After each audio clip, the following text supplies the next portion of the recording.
How are we all doing? Okay, it's Monday, so menopause on Monday. Oh my gosh, there's been so much stuff going on, hasn't there, about the menopause. It's so good that it's all been talked about so openly now, that you don't feel the stigma attached to it. And hopefully now lots of women will be getting a lot more help than they were before, with the fact that it's menopause month, and it's also, we've had a menopause awareness day as well.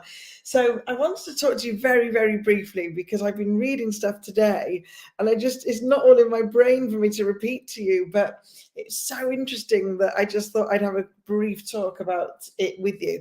So two of the main people I follow for a lot of the information that I get is Dr. Tim Spector. He talks an awful lot about food and nutrition, gut health. He's a scientist, he's a doctor, he's everything. I've got his books. I find him very interesting. And then the lady, Dr. Louise Newson, who is a GP, but she's also the menopause specialist. So I get a lot of my information. I listen to their podcasts, I read their books, I basically consume whatever they talk about, really. And the thing that I read today was there's a company called Zoe, and they do good evening.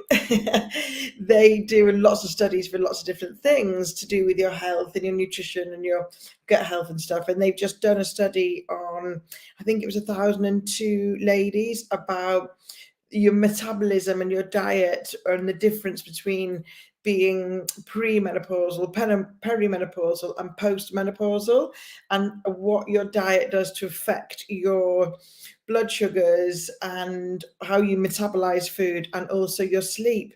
And it's so interesting. And it's, I mean, in a nutshell, it's basically saying that when we are postmenopausal, that we want to eat a lot more sugary food, but our body doesn't digest it the same, and there's a risk of diabetes and higher blood pressure and all these different things. And so basically, what we were eating in our 20s and 30s and prior to being menopausal, we can no longer eat the same and get away with. Which, it's kind of, I guess, we've for ages put down to, you get a bit older, your metabolism is slowing down, when actually, apparently, metabolism doesn't actually slow that much more. It's just the way our body reacts to different foods. Yes, definitely give it a read. So the people that do the study is Zoe, the girl's name Zoe. Dr. Tim Spector is the doctor with the nutrition, and you can actually get involved. You can actually put yourself forward for the studies. I've been reading one on intermittent fasting, which is a whole new subject. I'll talk about that another time. And I think I might put myself forward for that one. But yeah, it was just really interesting, and I've just been reading it, and I thought I really want to talk about this, but my brain it takes a while when I read things. So I don't know if any of you have it, that I put a link in the chat. Okay, I will do.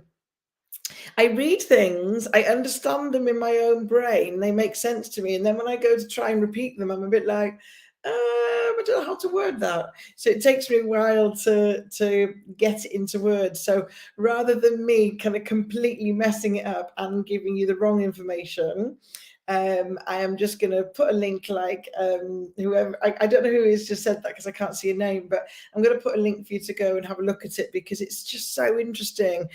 And basically, I know I harp on about this all the time, about eating good foods. And when you read these studies, it's not just, for years I focused on the way I looked with the nutrition and the exercise, but the more and more I read about how these poor diets can lead to these inflammation within your body, which is inflammatory diseases, which is just the illnesses that we hear about all the time. And nobody wants those illnesses. And if it's as simple as eating a good, wholesome, healthy diet, most of the time you can go and have the treats, but just, not every day. And it's the vegetables, fruits, things like kefir, all the fermented foods, good complex carbohydrates, fiber, but fiber you get from your veg and everything, and then your legumes and stuff. So it's really bulking up our diets with those kind of foods, and then a little bit of the time we have the stuff that's, the cake or the biscuits or the whatever it is that you enjoy. And from my own experience this year, where I've completely overhauled my own nutrition, and my nutrition was pretty good before, but I really overhauled it, is I realized that the stuff that I used to crave, I don't even crave anymore. I don't even think about them. I do still have them every now and again, but it's rare.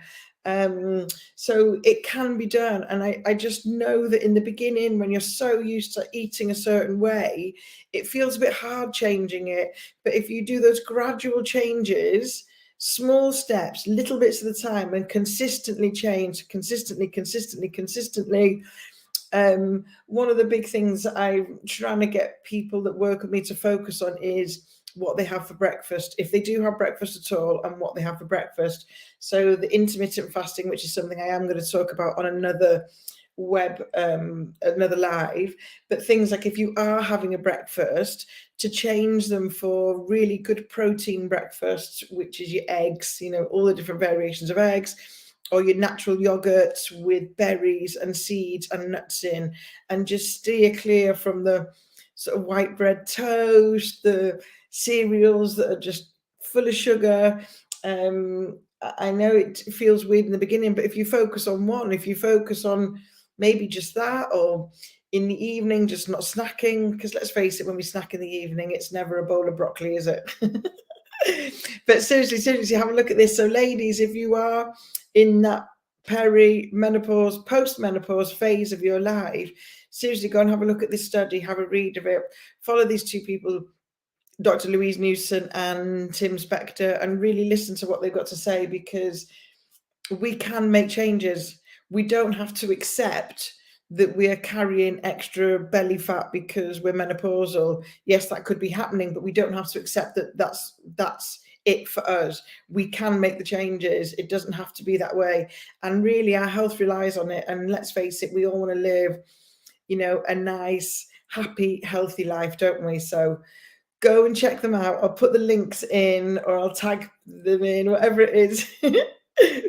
What does that say?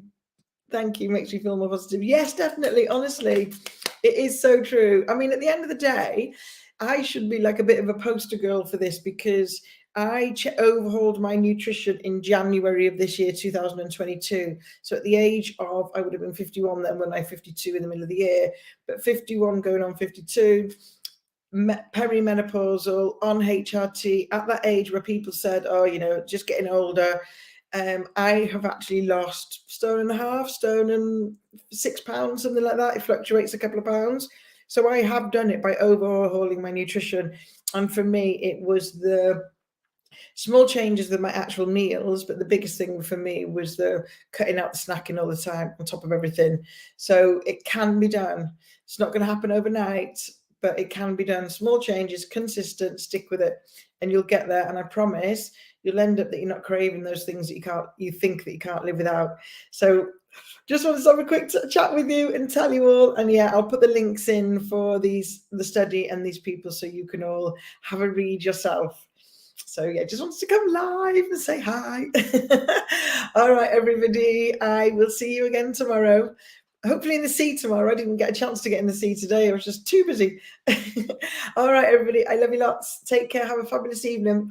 And thank you for watching me and commenting and keeping in touch with me. I really appreciate it. All right, love you lots, everybody. Bye.